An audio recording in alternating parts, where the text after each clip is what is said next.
जेबों पे डाका डालना बिल्कुल ज़रूरी है, क्योंकि अवाम को अगर थोड़ा भी रिलैक्स किया, आप उनको खाने के लिए देंगे तो वो सोचेंगे तो वो नारा लगाएंगे, फिर हुकूमत को बुरा भला कहेंगे। हुकूमत कहती है कि इनकी जो गर्दन है उस पर मुआशी तलवार, मईशत की जो छुरी है वो इस तरह फेरी जाए कि ये चलने फिरने के काबिल ना हो। मैं दावे से कहता हूँ, ये फिगर्स मैंने लिए हैं पूरी रिसर्च करके, कि दुनिया में कहीं भी पेट्रोल और डीजल के जो रेट्स हैं वो नहीं बढ़े।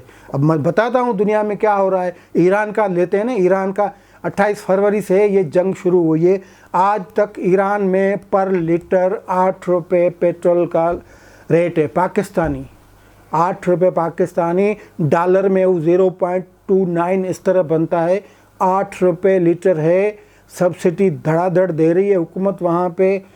उनको तकरीबन 277 बिलियन डॉलर का इंफ्रास्ट्रक्चर का जो नुकसान हो चुका है, लेकिन ईरान ने पेट्रोल की कीमत नहीं बढ़ाई।